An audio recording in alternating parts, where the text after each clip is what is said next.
Up next is Struggling to Socialize, presented by Ayanna Hubert.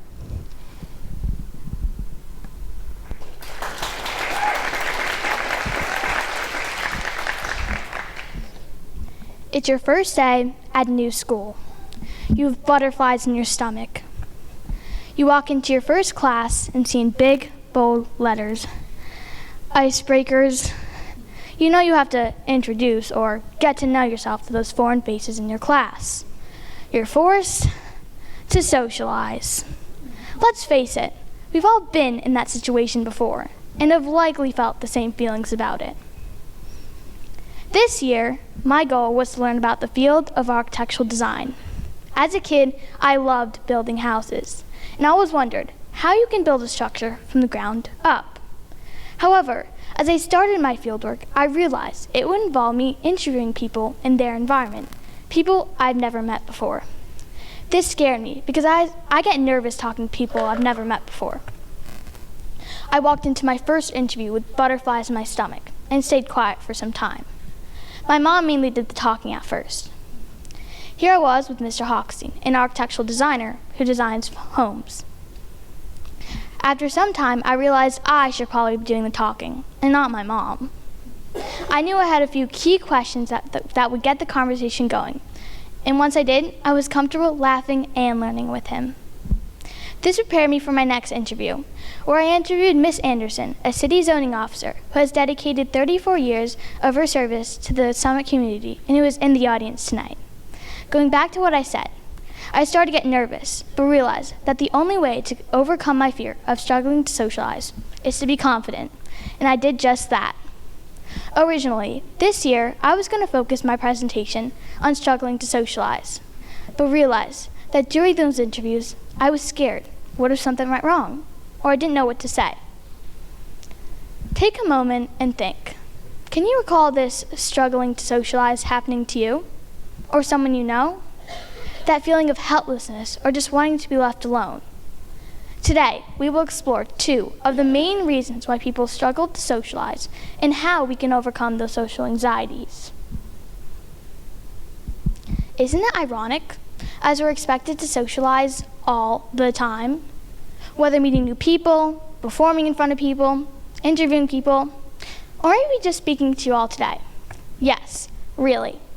All these examples clearly show the need for face-to-face interaction in our daily lives. Did you know about the 7-38-55% rule? 7% of all communication is done verbally, whereas the nonverbal component of our daily lives, such as the tonality of our voice, makes up 38%, and 55% is done through our body language and facial expressions. Now, imagine this and add on another form of communication that we can't ignore. Yes, the impact of technology. This reliance on technology can be seen every day. So you see, technology, along with struggling to socialize, is only making the situation worse. Imagine this. In the morning, you wake up to the sound of your phone alarm. The minute you hold that phone, you start to check your mail, text, or scroll on Instagram.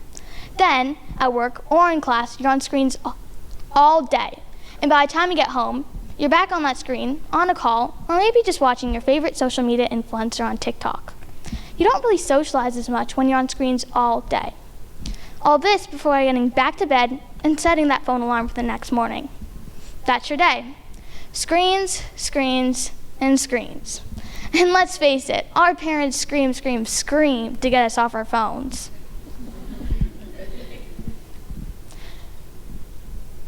Take a moment and think. How many of you have your phones in your hands? If so, please raise your hands. Thank you. Now, let's face it, when we're in a conversation, we immediately lose focus of the conversation happening in front of us to go see what's on our phone. Technology is one of the main reasons why people struggle to socialize and will hide behind screens instead. A second reason is people can just fear standing up in crowds because they think they'll get criticized or humiliated. Actually, a common fear of mine.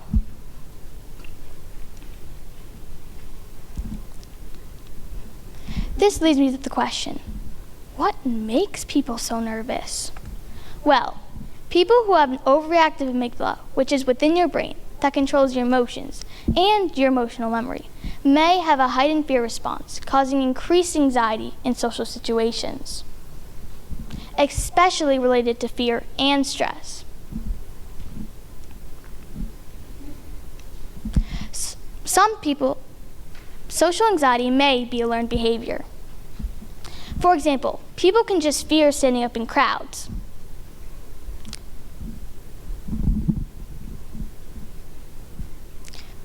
For American adults, we're spending 30% less time socializing than we did just 20 years ago.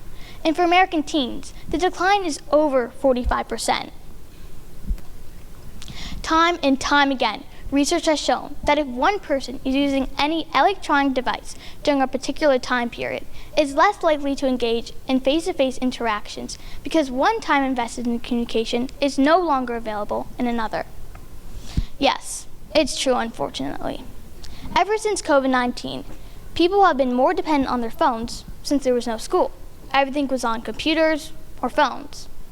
However, even though technology has made it harder for people to socialize, people can just feel pressured in ways they don't feel ready for, being criticized or humiliated or having other fears and worries. On a personal level, what I'd not tell you is that I'm a twin. Yes, really, it's not fun. Believe me. I'm joking. Or am I? I have to be nice to her. She's in the audience. Going back to what I said. I'm the only introvert in my family, and believe me when I tell you, they're all extroverts. Now, that's hard for someone like me. I had to put myself out of my comfort zone, otherwise I wouldn't be standing here today, presenting to you all. How did I get there, you may ask? Well, the key was to overcome the fear and embrace it. I practiced in front of my parents' friends. I volunteered, which involved me interacting with strangers. I even did it in front of my cat. Yes, really, she definitely wasn't listening, and she definitely was not sleeping, but that's okay. More recently, though, being involved in stage management for the school shows with Mrs. Storr has really helped me evolve my self-confidence, as well as speaking to you all today. Yes, really. The benefit of socializing is that you can increase your self-esteem, improve relationships, and overall expand your social networks. Are you ready to put yourself out there? Take on that challenge? The challenge is yours. Thank you.